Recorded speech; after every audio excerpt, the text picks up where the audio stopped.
de votre présence. Et je voudrais que cette conférence soit dédiée à nos amis Monique Lys-Cohen et Stéphane Beaumont. Voilà.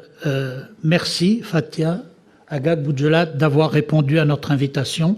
Quand on a proposé, quand on a pensé cette célébration des 40 ans qu'on la vive, on a souhaité que la quasi-totalité des manifestations que nous allions vous proposer soient des manifestations qui soient animées par ceux qui, tout au long de l'année, répondent à notre invitation. Et Fathia a toujours répondu à nos invitations.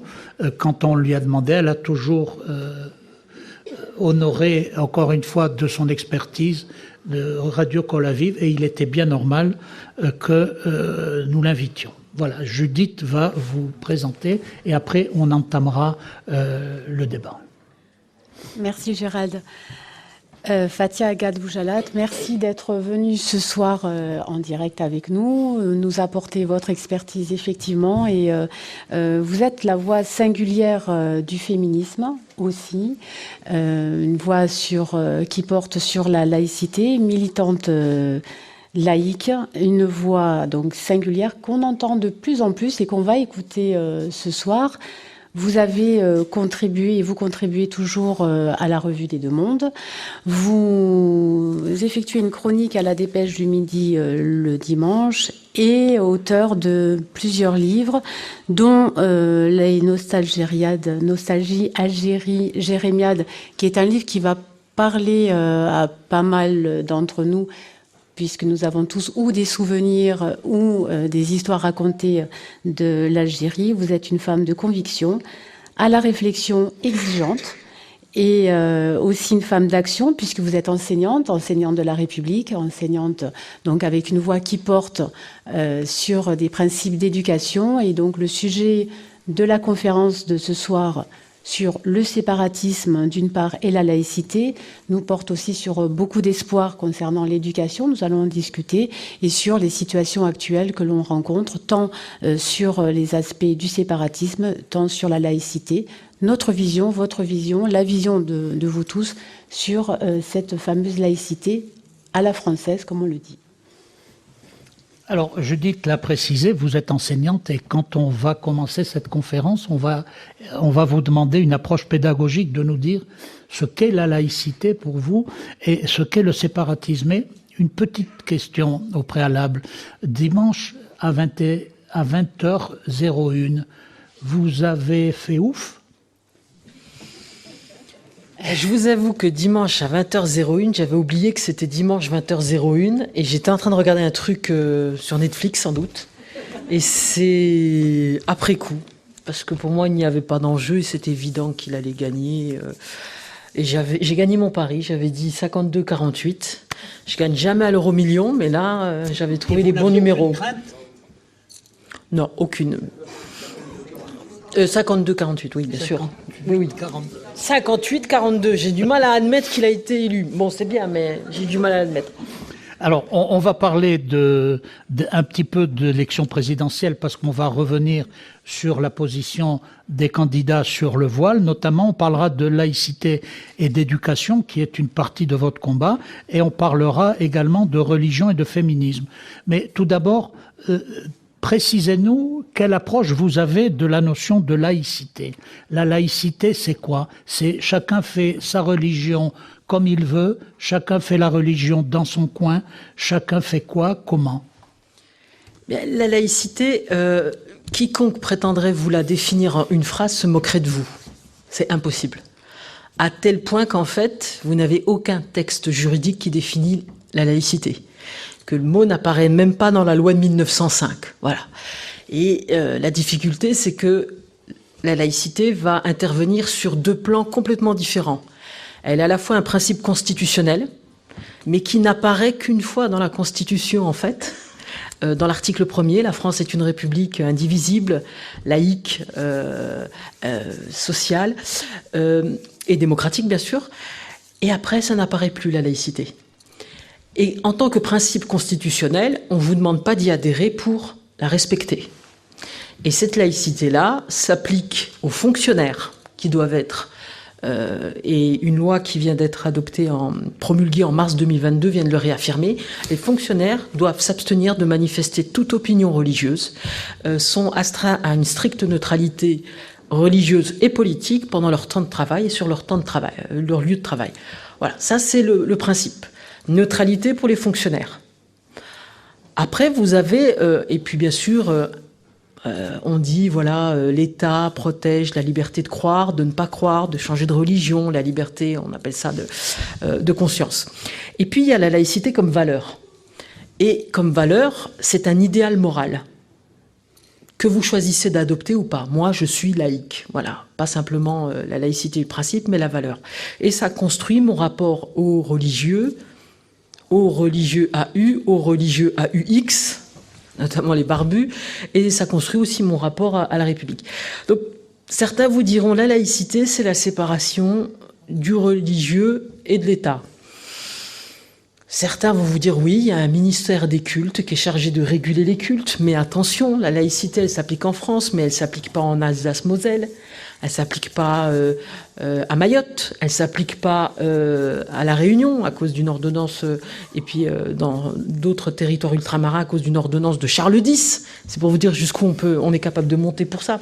Donc effectivement, la laïcité, c'est compliqué, c'est souvent barbant, mais il faut réfléchir à une chose. Si elle est à ce point attaquée, c'est quand même qu'elle représente quelque chose de fondamental et que c'est pour moi, notre patrimoine. Et moi, je militais pour que la France fasse inscrire la laïcité au patrimoine immatériel de l'UNESCO. Le couscous y a été inscrit, la baguette française et la convivialité, la gastronomie française y a été inscrite. Pourquoi pas la laïcité ? Et quand vous regardez le Liban ou d'autres pays, vous vous rendez compte que c'est quelque chose de précieux et qui a participé à nous forger collectivement, en tant que communauté, et individuellement en tant que citoyens. Ce que vous précisez sur la laïcité semble évident. Quelles sont les forces politiques ou autres associatives qui s'opposeraient à cette démarche ? Vous savez, pendant longtemps, ils combattaient la laïcité, je vais dire qui après. Maintenant, ils prétendent défendre la laïcité, et c'est au nom de la laïcité qu'ils demandent des aménagements sans fin. Et c'est normal, parce que la laïcité comme principe juridique, c'est une loi vague. Et ce qui compte, c'est la jurisprudence. Ce qui compte, c'est comment elle va être appliquée. Et vous avez le président, vice-président officiellement, vu que le président, c'est le Premier ministre, du Conseil d'État, Jean-Marc Sauvé, qui expliquait, qui assumait tranquillement d'avoir eu, je cite, une pratique, une application libérale, ouverte de la laïcité. Vous voyez, on l'adjective maintenant. Et on essaye de faire passer pour hystérique ou pour laïcard des gens qui simplement voudraient continuer quelque chose avec quelque chose qu'ils ont connu toute leur vie. Voilà. Alors, qui est contre ? Vous allez avoir le hard power, les durs, les islamistes, les attentats, les agressions, et vous avez le soft power porté par les associations qui se sont fait homologuer à l'ONU ou qui se sont fait reconnaître au Parlement européen, comme le CCIF, devenu CCIE. Également, cette association qui est à l'origine de la campagne de pub « Ma joie est dans le hijab »,« Ma liberté est dans le hijab »,« Mon identité est dans le hijab ». Voilà. Et le soft power, vous avez aussi Qatari. Voilà. Et là, c'est des millions déversés. C'est un lobbying permanent au nom des droits civils. C'est-à-dire que la France, on fait passer la France pour un État islamophobe qui persécute les musulmans. Et là, vous avez une convergence entre le soft power islamique et le soft power américain qui nous cible aussi en tant qu'État-nation. J'ai été invitée l'année dernière, erreur de casting totale, à une conférence Zoom, un échange Zoom organisé par l'ambassade des États-Unis en France. Et donc, il y avait des Français choisis et il y avait des Américains qui parlaient d'une ville à côté de Détroit où ils étaient tout fiers de dire qu'en fait, les Blancs étaient devenus une minorité. Et il y avait un inspecteur de l'académie, il y avait un chef d'établissement, il y avait des éducateurs. Et qu'est-ce qu'ils ont dit ? Le thème, c'était la radicalisation. Voilà, ils n'ont pas voulu définir le terme. Et ces gens-là ont dit, fonctionnaires d'État, ont dit que la France ne savait pas gérer la diversité, qu'elle était intolérante, qu'elle était islamophobe et que c'est ce qui provoquait ces violences. Voilà, j'ai été la seule à tenir un autre discours. J'ai plus été réinvitée après, ceci explique peut-être cela. Et la conférence se concluait par des Américains nous invitant à leur signaler des élèves à qui ils payeraient volontiers des sportifs de préférence 6 mois d'études aux États-Unis. Pourquoi ? Rokhaya Diallo, Alice Coffin, voilà, le programme Young Leaders, vous repérez des gens, vous les formez à l'activisme américain, vous les renvoyez comme des mines antipersonnelles dans les pays, parce que ce qui est la cible fondamentalement, c'est notre modèle politique d'État-nation. D'État-nation qui reconnaît les individus et pas les communautés. Et ça, pour des pays multiculturalistes comme les États-Unis ou l'Angleterre, ça nous place, nous, comme pays intolérants. Et là, vous avez le New York Times, les versions internationales, le Washington Post, qui font des articles régulièrement, et en France, ça commence à paraître. Par exemple, La Croix, disant le départ des musulmans de France, le départ discret des musulmans de France. Vous savez quoi ? C'est la révocation de l'édit de Nantes. Voilà, pour échapper aux dragonnades, des millions de musulmans font leur alia. Vous me permettez d'utiliser ce mot. Ils fuient cet État islamophobe. Voilà ce qu'on essaie de faire. Et on fait ce portrait de la France où je suis d'ailleurs invitée dans 2 semaines avec Marwan Mohamed. Ça va trop bien coller, nous deux. Et Hakim El-Karoui, qui essaye d'accaparer, de s'approprier le monopole de la taxe halal et ses milliards, par Al Jazeera, qui organise une émission sur la maudite laïcité française. Voilà, donc vous vous doutez bien qu'on ne va pas dire la même chose, Marwan Mohamed et moi, sur la laïcité. Voilà, il y a une incompréhension. Mais en tout cas, la laïcité, ce n'est pas une obsession. Les militants comme moi, on ne se l'est pas fait tatouer sur le corps. C'est un moyen, la laïcité. C'est un moyen qui permet de réaliser quelque chose. Et c'est ce moyen-là qui m'a permis, moi, de m'émanciper, d'être une personne, d'être un individu et de ne pas simplement exister au travers d'une pratique religieuse, au travers d'une couleur de peau, au travers d'une allégeance communautaire. Voilà. Et ça ne veut pas dire que l'État nie l'appartenance communautaire. Ça veut simplement dire que dans notre État-nation, l'État reconnaît la pleine citoyenneté juridique aux hommes et aux femmes sans regard pour leur appartenance communautaire. Alors qu'aux États-Unis, au Canada, vous avez les hôpitaux gérés par les communautés religieuses, vous avez les écoles gérées par les communautés religieuses, et en fait, l'État se défausse de ses responsabilités qui sont assurées avec l'argent public bien sûr, par ses relais, et résultat, le lien est effacé entre l'État et le citoyen. Le citoyen n'obtient ses droits que s'il appartient à une communauté. Voilà, ce qui n'existe pas chez nous. Alors, l'autre terme du thème de ce débat concerne le séparatisme. Alors, on parlait, fut un temps, de communautarisme. Alors, le terme est devenu un terme négatif. On parle maintenant de séparatisme. Qu'est-ce qui a changé entre le communautarisme et le séparatisme? Et qu'est-ce que recoupe exactement le terme séparatisme aujourd'hui? Puisque vous aviez choisi ce sujet de conférence, je me suis dit, tiens, je vais aller lire la loi, parce qu'il y avait la loi sur le séparatisme. Et finalement, ce mot était bien trop sulfureux, donc c'est devenu la loi confortant le respect des principes de la République. J'ai lu tout le texte, le mot n'est jamais défini, séparatisme. Il n'apparaît que dans l'exposé de la loi qui dit que cette loi vise à réprimer le délit de séparatisme, encadrer l'instruction en famille, évoquer le contrat d'engagement républicain. Il parle de ce délit, mais ce n'est jamais défini. Alors je suis allé voir dans le dictionnaire. Séparatisme, volonté attribuée à un groupe humain, géographiquement localisé, nos amis corses, et possédant une homogénéité ethnique, linguistique ou religieuse réelle ou supposée, et une tradition historique, de se détacher de l'État dont il fait partie pour constituer une entité politique autonome. C'est-à-dire que le communautaire, ça fait pas peur. Nous appartenons à des communautés. Ça peut être des communautés professionnelles, voilà. Le corporatisme des profs, j'en sais quelque chose. Ça peut être la communauté juive, la communauté musulmane, la communauté oranaise, opposée à celle du Sétif, contre les Marocains, contre les Tunisiens, parce que vous pouvez aller du plus petit, vraiment comme les poupées russes, au plus grand et trouver. Avec le communautarisme, avec ce mot isme, on considère qu'en fait les gens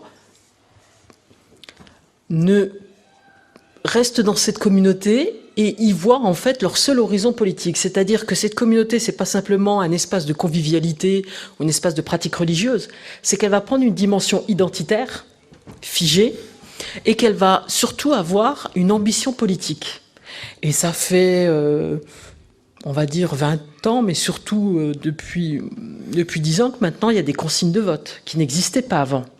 Et c'est impardonnable. Avec Mélenchon, il y a eu pour la première fois en France un vote communautariste.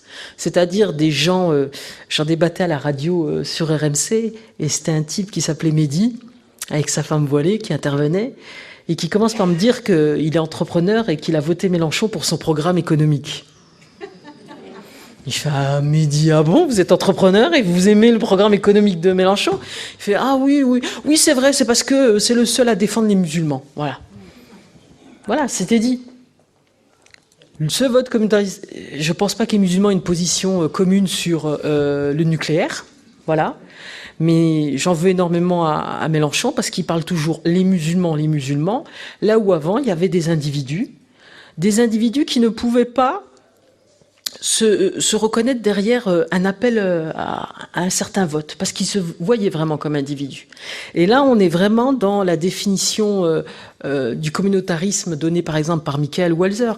C'est-à-dire que dans un État-nation comme le nôtre, les leaders communautaires ont plus à craindre de l'indifférence de leurs membres que de l'intolérance de la société. Or, ils ne peuvent compter que sur l'adhésion volontaire des membres. C'est pas comme dans les pays riants où règne la charia, où de toute façon vous n'avez pas le choix dans votre pratique religieuse. Donc ils vont chercher à coaliser, à convaincre pour garder dans leur giron les croyants. L'islamophobie, ça sert à ça, le premier but. Le premier but, c'est pas la censure, le péché de langue, comme on dit, le délit de blasphème. C'est coaliser une communauté qui n'existait pas. Et elle est coalisée par quoi? Elle est coalisée parce qu'on lui fait croire qu'elle est assiégée, qu'elle est stigmatisée, qu'elle est menacée. Et vous avez vu le collectif contre l'islamophobie de France, en France, répertorier chaque année des actes islamophobes. Et une fois, ils avaient compté comme acte islamophobe le vol de câbles de cuivre sur un chantier de mosquée. Ah. On sort les chiffres. Mais voilà, il faut qu'il y ait cette panique identitaire pour coaliser les musulmans. Et c'est exactement ce qu'a fait Mélenchon. Vous attaquez les musulmans, vous critiquez les musulmans, vous stigmatisez les musulmans, les musulmans. Il a fait croire à cette partie-là, et résultat, les gens ont voté, pas parce qu'il avait un bon programme économique, mais parce que c'était celui qui semblait être le plus favorable à leurs intérêts communautaires collectifs. Voilà. Alors avec le mot séparatisme, on s'est dit, communautaire, communautariste, les gens, ils ont le droit de l'être, après tout. Voilà. Séparatiste, là, par contre, on peut le leur reprocher. Parce que là, il y a une action... c'est actif. Il y a vraiment une séparation, une ségrégation, il y a une hostilité, il y a une démarcation, et puis il y a un refus de la loi. Mais vous voyez, ils l'ont retiré, ce mot. Parce que c'est compliqué, le séparatisme, comment vous allez le définir. Mais en fait, il faudrait revenir... Le seul moment où Macron en a parlé, c'est dans son discours des Mureaux. Quand il a dit « Le problème, c'est le séparatisme islamiste », je le cite, « ce projet conscient, théorisé, politico-religieux qui se concrétise par des écarts répétés avec les valeurs de la République, qui se traduit souvent par la constitution d'une contre-société. » Les commerces communautaires, la place Arnaud Bernard, le boulot qui a été fait par la mairie par rapport à ça. On pourra en reparler, et dont les manifestations sont la déscolarisation des enfants, les développements de pratiques sportives, on va dire par exemple, et ça on a une ministre des Sports qui est complètement aveugle à ça, et il y a un vrai conflit entre Blanquer et la ministre des Sports sur ça, non seulement des jeunes qui vont prendre leur douche avec leurs caleçons, parce que la nudité c'est un tabou, pas de souci, ils font ce qu'ils veulent, mais qui vont obliger les autres à faire pareil, y compris ceux pour qui la nudité, quand on prend une douche, n'est pas un problème. Tout comme il y a de plus en plus d'équipes de foot qui commencent par des prières. Ah, ça, ils ne vont pas vous le dire, mais vous pouvez vous renseigner auprès des ambassadeurs, les délégués de la FFF, de la Fédération, la Ligue de football, pardon. Et la tante d'un de mes amis qui a dû demander à l'arbitre d'intervenir, ils avaient sorti les tapis de prière. Voilà. Dans les clubs de sport, vous avez aussi beaucoup dans les clubs de sport de combat. Il y a un entrisme islamiste. Donc, il y a l'instruction en famille, il y a les clubs de sport, et cette contre-société, des fois, elle nous choque, et puis des fois, elle nous dérange plus tant que ça. Ce qui a choqué dernièrement, par exemple, c'est les poupées sans visage. Alors ça a choqué. Ouais. Des petites filles voilées devraient choquer beaucoup plus. Voilà. Si vous regardez les influenceurs, il y a des imams influenceurs, ils ont des millions de followers sur YouTube. Vous avez des comptines, allez sur YouTube Kids, des comptines sur les gamines. Et en fait, qu'est-ce qu'on apprend aux enfants? On apprend que ils doivent aimer Dieu plus avant leurs parents. Alors, après tout, Abraham a obéi à Dieu et a... Moi, j'ai toujours dit qu'il aurait dû dire à Dieu non. Tu déconnes, là. Mais on peut dire... Mais là, c'est vraiment du matraquage et du célindrage depuis tout petit. L'instruction en famille, elle est censée être plus contrôlée. C'est là où vous trouverez vraiment les religieux les plus rigoristes. Nous, ce qu'on a à l'école, en fait, c'est des bigots. Voilà, c'est des bigots. C'est-à-dire qu'on a affaire à des gamins. Je dis souvent que les Bretons au 19e siècle, ils devaient être à peu près comme ça. C'est-à-dire des gens qui ne croient pas en la science, des gens qui pensent que tout est dû à Dieu. La réussite à une évaluation comme la vie, la mort, tout est dû à Dieu. Voilà, une bigoterie qui s'est absolument généralisée et face à laquelle, des fois, l'école est un peu lâche. C'est-à-dire que le premier livret laïcité que nous avait offert et fourni Najat Vallaud-Belkacem stipulait qu'il nous était interdit d'oser dire que la science était supérieure à la foi. Moi, je le dis à mes élèves, et ils sont tous d'accord avec, il faut oser cliver. Quand il s'agit de connaître le vivant, quand il s'agit d'agir sur l'environnement, la science est supérieure à la foi. Quand il s'agit de savoir si on va tomber d'une fenêtre ou pas, la science est supérieure à la foi. Quand il s'agit de se sentir bien ou de s'imposer une certaine éthique ou de ne pas avoir peur de la vie, de la mort, alors oui, la foi est supérieure. Mais il faut oser cliver en disant que la science est supérieure aux lois. Et il faut oser cliver en disant que les lois que se donne une nation, et là on va peut-être pas être d'accord, parce que la définition d'un croyant, par principe, c'est qu'il croit. Et à partir du moment où il croit, il ne va pas mettre des limites. C'est ce que disait le candidat Macron. Le candidat Macron a contredit le président Macron, puisqu'il disait que c'était normal qu'un homme, dans l'intensité de sa foi, considère que les règles religieuses soient supérieures à la loi. Voilà ce qu'avait dit le candidat Macron avant sa première élection. Face à ça, comment on peut réagir? Il faut oser cliver encore une fois en disant il ne s'agit pas de dire que ces lois sont supérieures ou pas, c'est simple. Il y en a qui sont prioritaires. Et dans un État, le nôtre en tout cas, la loi que la nation se donne s'applique en priorité sur n'importe quelle règle religieuse. Et c'est ce qu'est venu faire cette loi.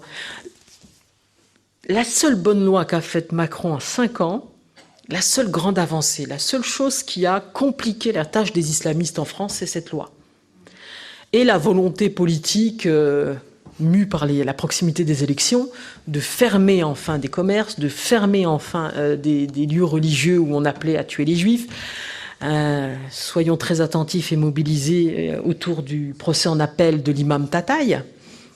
D'accord ? J'ai un ami qui a fourni la traduction et l'original d'un livre qu'a écrit l'imam Tataï en arabe, qui n'est pas disponible en France, parce qu'il a prétendu que c'était un malentendu. Dans ce livre, il y a une 15aine de pages contre les Juifs. Donc c'est un imam antisémite. Donc là, il faudra y être attentif et là, il faut assumer. Alors, Fatia, avant de laisser la parole à Judith, ces bigots bretonno-musulmans, vous les estimez à combien, quel pourcentage, qu'est-ce qu'ils représentent dans la communauté musulmane? Ben écoutez, je peux parler en tant que prof dans un collège REP, et puis je peux parler en tant que fille qui a 7 frères et 20 neveux et nièces, et autant de belles sœurs que de frères maintenant. C'est l'extrême majorité, tout simplement parce que, alors c'est lié à l'islam en lui-même, puis c'est lié à des facteurs externes.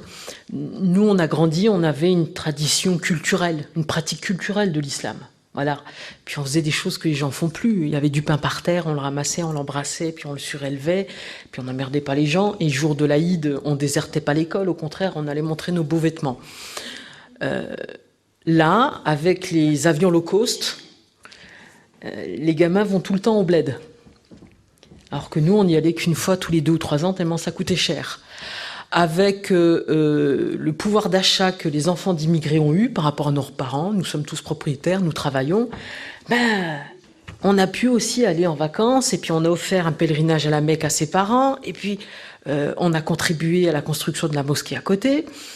Et puis, il y a une école. Tiens, ce serait bien que nos enfants apprennent l'arabe. C'est le cas pour un de mes frères.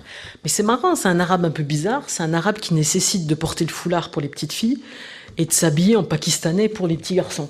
Voilà. Et ils y vont. Et un de mes frères me disait que sa fille lui avait dit « Mais papa, pourquoi tu pries pas ?» Il dit « Mais tu te rends compte, c'est le gamin qui me dit... » Voilà. Il y a une retraditionnalisation qui s'est faite par nos parents, parce qu'au lieu de leur offrir une cure thermale au Pays Basque, on leur a offert un pèlerinage à la Mecque. Donc, nos mères qui avaient enlevé le foulard ont tous remise. Et en plus, ces femmes, on leur a appris que leur visage était haram, puisque je parle des femmes qui ont des tatouages berbères. Et que maintenant, les tatouages, c'est haram. Donc, cette retraditionnalisation par en haut, la retraditionnalisation par en bas, par des gamins qui vont à la mosquée et qui n'ont aucune distance avec leur pratique religieuse. Nous, on a la mémoire d'une époque où on s'en foutait pas mal. Voilà. Où on avait une pratique conviviale, ou pas de pratique, ou un peu plus, ou voilà, on pratiquait le ramadan, mais pas spécialement la prière, voilà. Eux, ils n'auront absolument pas cette prise de distance. Ça n'existe pas.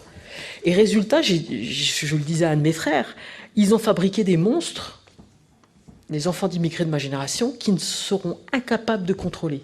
Et c'est ça, c'est bigot. C'est-à-dire un élève de 6e qui me dit « c'est Dieu qui décide quand on vit et quand on meurt ».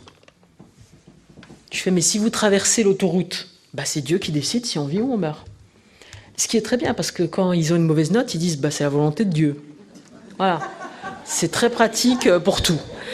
Et puis ça correspond aussi à la nonchalance arabe. Vous savez, en arabe, vous dites pas « je me suis cogné dans la porte », vous dites « la porte m'a cogné ». Vous dites pas « j'ai raté le train », c'est « le train m'a raté ». Donc il y a cette nonchalance qui est rajoutée. Ben, cet élève-là, qu'est-ce que j'ai fait? Je me suis assise sur lui.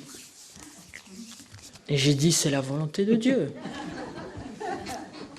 Et bien sûr, il était beaucoup plus petit que moi, donc il commençait à souffrir. Je lui ai fait « mais Dieu accède à sa demande ». Ben non, je ne peux pas me lever, c'est la volonté de Dieu. C'est-à-dire que je suis obligée de faire des choses par l'absurde, mais très absurde, pour leur montrer la bêtise de ce qu'ils peuvent dire, et en revenir à des choses simples, mais en osant cliver. Des choses que mes collègues ne feront pas, par autocensure, par lâcheté, ou parce qu'ils auront peur d'être accusés de racisme. C'est une accusation qui, moi, me glisse dessus complètement, ça fonctionne pas. Mais voilà, on a ce recul et cette retraditionnalisation avec une part identitaire où vous avez des gamins qui sont la 3e ou la 4e génération, mais qui ne savent pas dire qu'ils sont français, qui disent qu'ils sont algériens, ou marocains, ou tunisiens, ou turcs. Même pas franco quelque chose. Voilà. Et il faut leur faire dire « ah ouais, vous êtes nés où, vous vivez où, vous faites quoi ?» Voilà. Pour qu'ils se rendent compte qu'en fait, ils sont les deux. Ça vient pas naturellement. Ben ça, c'est dû aussi, voilà, low cost, le fait qu'ils aillent souvent au bled, et puis ce fantasme, et puis le fait qu'ils aient un pouvoir d'achat européen qui fait que pour eux, le bled, c'est super cool, alors qu'en ce moment, pour les autres, c'est plutôt la misère. Voilà. Et on a affaire à ces gamins-là, et l'école ne rend plus sa mission parce qu'en fait, on a peur.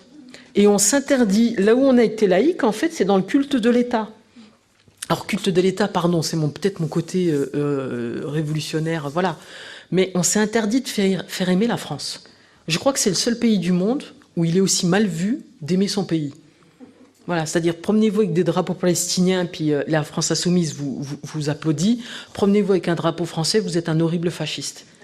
Mais comment ces gamins vont se projeter si, en fait, ils ne s'enracinent pas? Et je ne parle pas de racines.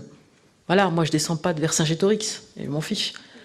Mais je me suis enracinée par l'école républicaine. C'est ce qui m'a permis de me sentir française, avec cette conception politique de l'État-nation, d'être votre compatriote. Voilà, moi j'aime bien ce mot-là, le compatriotisme. C'est-à-dire le patriotisme, ça va être le lien à la terre du père, des parents.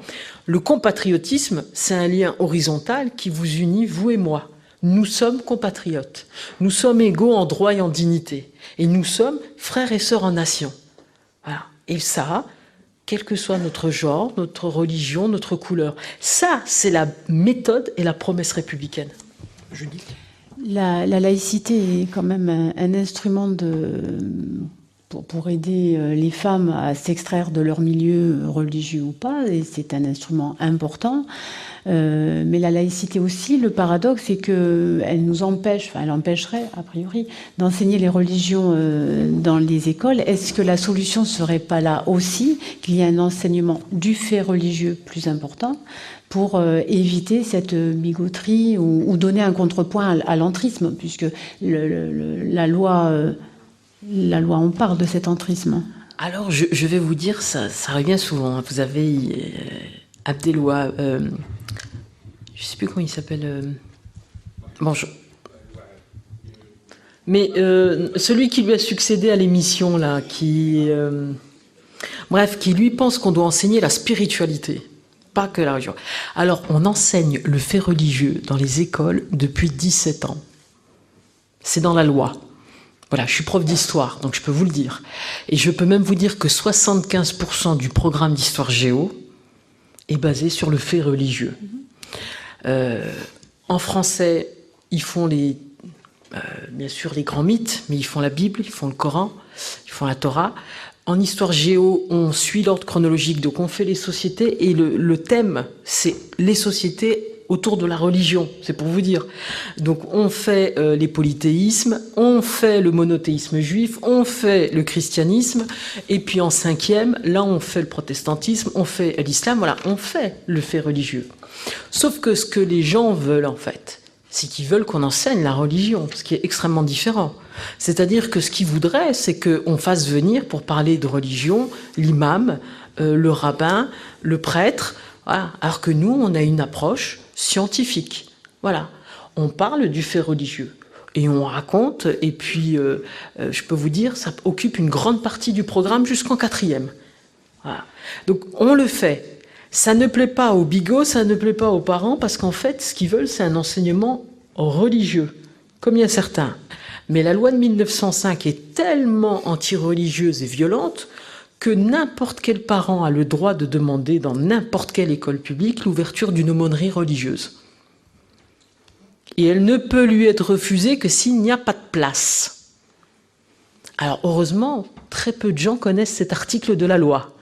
Mais dans n'importe quel établissement public, voilà, il suffit que ce soit en dehors des heures de cours, le principal peut dire, ben voilà, tous les jeudis, salle 12, il y aura un imam, ou il y aura un prêtre, voilà. C'est pour vous dire à quel point on a des fantasmes sur cette loi, parce qu'il y a très peu de gens qui l'ont lu, voilà, en entier, et qu'en fait, oui, c'est une loi de séparation. C'est une loi de séparation qui n'était pas islamophobe, parce qu'à l'époque, il n'y avait pas spécialement de musulmans, qui concernait d'abord les catholiques, et qui s'est traduit par des violences. Il y a eu des morts en Bretagne, quand il a fallu enlever les crucifix des écoles. Voilà, mais ça a été une loi fondamentale. Et quand vous dites, ça permet aux femmes de s'émanciper, je voudrais vraiment qu'on réfléchisse à ce mot d'émanciper. Parce que là, vous avez tout le discours des religieux qui vous disent qu'en fait, et pas que des religieux. Je ne sais pas si vous connaissez une dame qui s'appelle Fatima Ouassak, une dame extraordinairement dangereuse, qui va sans doute être candidate Elle est fille aux législatives, diplômée de Sciences Po Paris, brillante, intelligente. C'est l'épouse de Youssef Brakni du collectif Adama Traoré. Lui, il n'arrive pas à cacher sa haine et sa psychose. Elle a créé le Front des mères. C'est-à-dire une association de parents d'élèves pour les quartiers.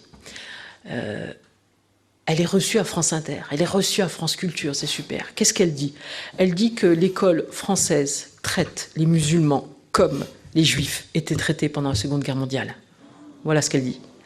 Elle dit que l'école française, les profs sont racistes et veulent tuer les enfants musulmans. Elle l'a dit, elle a même osé comparer dans un discours façon TEDx, là, les conférences où les gens se promènent sur l'estrade. Elle a dit qu'en fait, ce qui se passe en France, c'est exactement le film La vie est belle. C'est-à-dire que les pauvres parents musulmans sont obligés de faire croire à leurs enfants que tout va bien alors qu'ils sont dans un camp. Voilà. Elle est reçue les bras ouverts à France Culture, France Inter, parce qu'en plus, elle est végétarienne, donc écolo. Mais en fait, elle est végétarienne parce qu'elle trouve que le halal n'est pas assez halal. C'est-à-dire que ses parents allaient eux-mêmes égorger l'animal. Et donc, elle n'est pas satisfaite par le halal vendu dans les boucheries halal. Ce qui lui permet d'avancer et de se montrer écolo-compatible en disant « Mais moi, je défends les menus végétariens à l'école. » C'est pas par un végétarien. Voilà le genre de personnes qu'on a en face de nous. Et face à eux, qu'est-ce qu'ils nous portent comme discours? Qu'en fait, on cherche à dresser les enfants contre leurs parents. C'est ça, l'émancipation. L'émancipation, c'est être capable de penser contre soi-même, contre son groupe d'appartenance. Mais ça ne veut pas dire le rejeter. Ça veut dire pendant une seconde, prendre un pas de côté. Et être capable de comprendre qu'on peut penser différemment de ce qu'on pense. Et il faut bien apprendre aux gamins à respecter, accueillir et se préparer à la divergence d'opinion, de genre, de religion. Vous savez, on est dans cette société où on dit qu'il y a des offenses. Vous êtes offensé. Il ne faut plus rien dire. Parce que maintenant, on vous présente votre opinion comme un prolongement de votre identité. Donc on ne peut pas contre-argumenter. Parce que sinon, c'est une agression. Ben non. Une opinion, c'est le fruit d'une réflexion. C'est pas un réflexe de déglutition. Et je dis souvent à mes élèves, une opinion, ça se forge, forgeron, une épée. Vous voyez, vous imaginez, il faut taper, il faut remettre dans l'eau, il faut ressortir, il faut remettre sur la flamme, voilà. Et je dis souvent à mes élèves, regardez votre religion, vous l'avez pas choisie. Si je vous avais kidnappé, toi, Mohamed, et que je t'avais échangé avec toi, Jérémy, quelle religion vous auriez? Vous avez la religion de vos parents. Donc on n'est pas là pour dresser, contrairement à ce que dit Fatima Ouassak et les autres islamistes, les enfants par rapport à leurs parents. On n'est pas là pour dire aux gamins ayez honte de vos parents, parce que c'est aussi ce qu'elle dit. Par contre, il y a des choses où il faut assumer de cliver. C'est-à-dire, oui, on va dire vos parents n'ont pas le droit de vous brutaliser. Quand vous regardez la Convention internationale des droits de l'enfant, il y a un problème. Et ce texte ne le solutionne pas. Il y a des articles qui disent que les parents ont le droit, la Convention protège le droit des parents, de transmettre leur héritage culturel et religieux à leurs enfants et de les éduquer dans cet héritage culturel et religieux. Ouais. Et après, on vous dit, il faut respecter le droit des enfants à penser par eux-mêmes et leurs droits, leur intégrité physique, psychique, affective. Comment on fait quand il y a contradiction entre les deux? Par exemple, pour les mariages précoces. En Iran ou Yémen, 7-8 ans, vous mariez. Voilà. Qu'est-ce qu'on fait? Le voilement des fillettes. Vous savez, en France, c'est très récemment qu'on s'est intéressé aux enfants. Avant, les enfants, c'était considéré comme un bien meuble. Les parents avaient toute autorité sur eux. Voilà. Et donc, ils pouvaient les tabasser. Voilà. Et il a fallu attendre la commission Jacques Barrot, dans les années 85, pour donner une définition plus précise de la maltraitance, des maltraitances infligées aux enfants.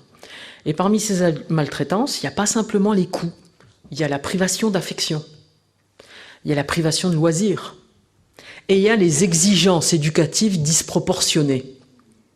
Et c'est au titre de ces exigences éducatives disproportionnées que moi, je voulais qu'on interdise le voilement des fillettes. Tout comme le jeûne, pratiqué maintenant, on le voit en primaire, ce n'est pas acceptable. C'est-à-dire que vous avez des parents qui se payent le paradis sur le dos de leurs gosses. Et les gosses voient bien que les parents sont plus fiers de la prouesse de leur gosse qui fait le ramadan jeune que de la prouesse scolaire de leur gamin qui leur amène félicitations. Voilà le souci qu'on a avec des gamins qui expliquent qu'on a beaucoup d'élèves en 6e qui sont excellents et en 3e ils ressortent, ils sont pas très bons. Ils ont compris ce qui plaisait le plus à leurs parents. Et la religion, si vous ne pouvez pas la contenir, la contentionner, il faut des bas de contention, vous savez, vraiment des bas bien serrés, elle dévore tout, elle s'empare de tout. Et chaque chose qu'elle obtient devient la base de nouvelles demandes. L'excision. Voilà. Vous avez quand même des intellectuels en 89 qui ont fait un appel pour dire qu'il fallait dépénaliser l'excision. Vous avez des intellectuels et des médecins qui, il y a 2 ans, ont écrit, ou l'année dernière, pardon, pour s'opposer à la loi votée par Marlène Schiappa, à l'initiative de Marlène Schiappa, pour interdire les certificats de virginité. L'ordre des médecins interdisait déjà les certificats de virginité. Mais là, maintenant, c'est pénalisé. Et qu'est-ce qu'on vous dit dans cette tribune publiée, bien sûr, par Libération ? En fait, ça va porter préjudice aux filles. Parce que s'ils ne l'ont pas ici en France, ils vont le faire au pays. Et au pays, le médecin va vraiment contrôler la virginité. Alors qu'en France, le médecin ne contrôle pas, il fait payer 80 €, pas de souci, mais il ne contrôle pas. Je suis assesseur au tribunal pour enfants. On nous a sorti un certificat de virginité pour prouver qu'une fille avait bien été violée par un garçon.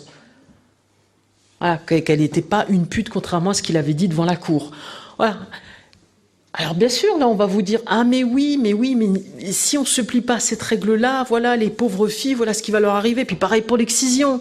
Vaut mieux qu'elle soit pratiquée finalement en Europe avec de bonnes conditions sanitaires optimales, plutôt que ce soit fait en Afrique avec un bout de verre. Et c'est comme ça qu'une gynécologue américaine qui était poursuivie pour avoir pratiqué 300 excisions a été relaxée. Parce que c'est culturel. C'est pas culturel, pardon, c'est culturel. C'est anthropologique. Vous voyez, si c'est culturel, c'est religieux. C'est un choix. Et si c'est un choix, c'est à vous de l'assumer. D'accord ? Et tous les choix se discutent. Et dans une religion, normalement, vous avez différents choix d'orthodoxie et d'orthopraxie. Il n'y a que les plus extrémistes qui essaient de vous dire, comme les fromages, que vous êtes AOC, AOP, c'est-à-dire vous êtes un authentique musulman ou un authentique juif seulement si vous faites ça. Voilà. Il doit y avoir plusieurs types de pratiques par rapport à ça. Et donc, certains vous disent, voilà, on va protéger les filles en laissant se perpétuer une pratique patriarcale comme l'excision, qu'on appelle circoncision féminine dans les pays anglo-saxons. Ça passe mieux. Voilà, comme ça, on essaye de dire, regardez, pour les garçons, ça ne vous gêne pas la circoncision. Voilà. Autre question pour le débat. Et là, ça va poser débat. La circoncision masculine. Certains considèrent aussi que c'est une mutilation. On marque le corps sans le consentement des enfants. Jusqu'où va la pratique? Qu'est-ce qu'on fait respecter avant? Les droits des enfants? Les droits des femmes, il y a des choses qui ne doivent pas être négociables. Et c'est ce qu'avait dit Macron dans son excellent discours des Mureaux, vu qu'il en a fait qu'un, on peut le retenir, d'excellents discours, où il disait, vous pouvez croire un peu beaucoup, pratiquer un peu beaucoup, on s'en fout, changer de religion, pas de souci, mais c'est la loi de la République. Et il y a des choses qui ne sont pas négociables. L'égalité femmes-hommes n'est pas négociable.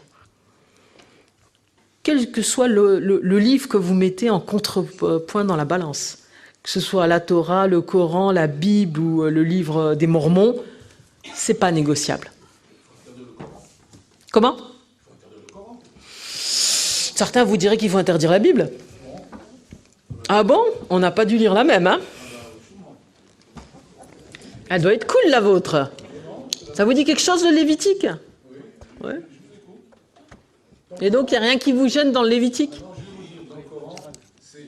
On passera aux questions tout On à passera l'heure. aux questions. On parlera de la position de la femme dans la Bible. Et justement, on va parler de cette situation. Delphine Orviller, qui est rabbin, et issue du mouvement juif libéral, se définit comme une femme rabbin laïque. Donc on a on va dire un duo un peu étonnant. Vous en pensez quoi? Elle a une voix également assez présente sur la laïcité. D'ailleurs, paradoxalement, elle parle beaucoup plus de laïcité que de religion, mais elle est également très invitée à France Inter et à France Culture et ailleurs. Votre regard sur elle et sur sa laïcité? Mon compagnon appartient au mouvement juif libéral et donc il profite de ses prêches. Donc là, elle est rabbin. Voilà. Dans ses livres, elle dit des choses très justes et je lui suis très reconnaissante d'avoir pourfendu ce mythe du féminisme religieux. Elle a dit qu'il n'y avait pas de féminisme religieux. Il n'y a pas de judaïsme féministe, il n'y a pas d'islam féministe, ça n'existe pas. Soit vous êtes féministe et vous vous battez pour le maximum des droits que les femmes doivent avoir, des droits égaux aux hommes, soit vous êtes musulmane ou juive ou chrétienne, et là vous vous battez pour le maximum des droits que le patriarcat religieux vous concède. Parce que toutes les religions ont été structurées, tous les livres religieux écrits par des hommes, et quand vous regardez tout la Genèse ou même le mythe grec, Pandora, tous les malheurs arrivent par la femme. Voilà. Et elle expliquait, et j'aimais beaucoup cette phrase, qu'il ne suffit pas qu'une femme s'exprime du fond de sa tradition pour que sa parole soit féministe. Le féminisme est un engagement politique, c'est pas livré avec l'utérus. Donc il y a des hommes qui peuvent être féministes et il y a des femmes qui peuvent décider, moi je vois jamais les femmes comme victimes en France, d'être les agents de leur propre aliénation, ce que Vauvenargues ou la Boétie appelait la servitude volontaire, mais c'est ça la religion. La religion, fondamentalement, c'est que vous choisissez d'abdiquer une partie de votre libre arbitre pour obéir à une transcendance. Donc voilà, moi j'ai beaucoup de respect pour les gens pieux, et ma mère est voilée, ma nièce est voilée, ça ne me pose aucun problème, je suis moi-même croyante, il n'y a aucune difficulté. Mais il faut, et ça c'est la question du voile, il ne faut pas être naïf, et il ne faut pas verser dans le wokisme ambiant qui prétend que, par exemple, le hijab empowerment les femmes. Voilà. Parce que on allait très loin. On a comparé le port du hijab au talon aiguille. Une sociologue marocaine disait qu'en fait, au moins en Iran, la police de la vertu vous chope et vous frappe si vous portez pas le hijab. Alors qu'en Europe, c'est beaucoup plus vicieux. On culpabilise les femmes sur leur corps si elles font plus elles n'ont pas une taille 36. Voilà l'équivalence. Non mais c'est complètement voilà. Taché qui compare ça à un serre-tête, d'autres qui comparent ça, comme Rokhaya Diallo, à des talons aiguilles. Voilà, c'est complètement ridicule. Le fait qu'il soit porté volontairement en France ne change pas son sens, ne change pas ce qu'il signifie. Et ce qu'il signifie, c'est que la femme est ségrégée par rapport à l'homme parce que le corps de la femme doit être masqué, parce que le corps de la femme est un organe génital total. Que le corps de la femme est le récipiendaire de l'honneur de la famille. Et dans tous les patriarcats du monde, dans toutes les cultures patriarcales, la femme est soumise à cette sainte trinité. La femme doit être vierge, cérémonie du mouchoir chez les gitans. Voilà. La femme doit être discrète et la femme doit être pudique. Vous voyez, c'est très drôle le mot algérien pour la pudeur. L'autre fois, j'ai demandé à ma mère c'était quoi le vrai mot arabe pour pudeur. Elle ne savait pas. Donc on a dû demander à mon frère qui est Hej, qui a fait une enquête de son côté avec ses sources et ses machins, il nous a trouvé un mot arabe qu'on ne connaissait pas. Parce que nous on dit la chouma. Mais la chouma, ça veut dire quoi? Voilà. Donc moi, j'ai mes petites nièces. Vous savez, quand je suis chez ma mère, alors là, vous me reconnaîtriez pas parce que je porte un foulard pour pas foutre des poils, des cheveux quand je cuisine. Et j'ai une bonne robe arabe. Et elle baille, comme toutes les robes arabes. Et mes petites nièces, 7 ans, c'est la chouma. Et elle me ramille. Mais vous vous rendez compte? C'est-à-dire que même bébé, leur mère leur mettait la serviette jusque-là. Ouais, elles n'avaient pas de poitrine développée à cet âge-là. Voilà, mais il faut leur apprendre la chouma. Et ça, c'est pas un truc qu'on apprend aux garçons. Le corps de la femme est un risque pour l'honneur de la famille. Donc il faut le surveiller, il faut le contrôler, et il faut vite s'en débarrasser, comme en Afghanistan, où là, les familles vendent leurs petites filles, pas leurs petits garçons, mais vendent leurs petites filles pour se nourrir. Et certains disent « Ah, les pauvres, c'est le signe de la misère ». Non, c'est surtout le signe que pour eux, les filles sont une catastrophe et sont un risque. Voilà, qui ne sont pas considérés comme des garçons. Et là, il faut se battre par rapport aux enfants, surtout quand il y a un conflit. Et dans toutes les religions, vous avez ce manteau des parents, ce droit des parents sur les enfants. Ben là, par exemple, c'est un exemple typique où la loi que se donne la nation doit être prioritaire sur les règles religieuses. Alors l'excision, ça concerne plusieurs milliers de femmes par an en France. 97% des femmes égyptiennes sont excisées.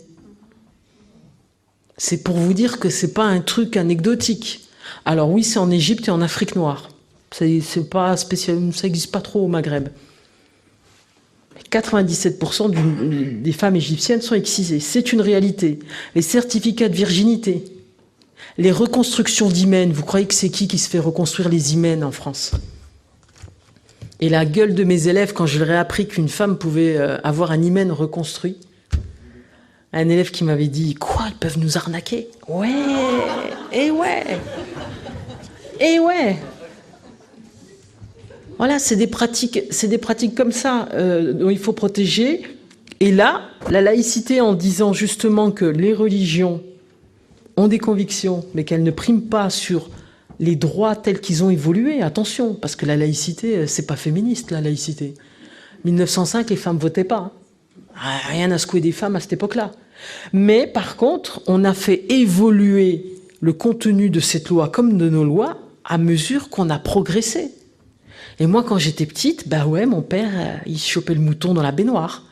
Et moi, tout ce que je voyais, c'est que j'allais manger d'un délicieux michoui. Maintenant, je suis sensible à la souffrance animale. On évolue. Et quand on évolue, eh ben, on fait voter des lois. On progresse. C'est ça qu'on est censé faire. Alors que quand vous n'êtes pas dans cette situation-là, en fait, si vous êtes... L'autre mot de séparatisme, c'est le mot, la version méchante. Mais la version gentille, woke, acceptable, mignonne, c'est le multiculturalisme. Et sur le séparatisme, je voulais quand même vous citer un éditorialiste qui s'appelle Christian de Molinier, qui est éditorialiste à Boulevard Voltaire, donc extrême droite, et qui a écrit dans Causeur un article, le titre c'est « Pour éviter la guerre civile, divisons la France. La partition remède à l'islamisation ». Et il dit « Nous ne pourrons jamais convertir les 30% de musulmans qui exigent l'instauration de la charia. Donc, puisque nous avons perdu ces territoires-là, laissons-les pratiquer la charia. » Pourquoi ne pas instaurer un double système de droit dans l'Hexagone? Et là, vous voyez l'extrême droite, super finalement, avec des intérêts convergents avec les islamistes et les indigénistes. C'est ce qu'ils veulent. Un développement à part. Chacun ses droits. Si, monsieur.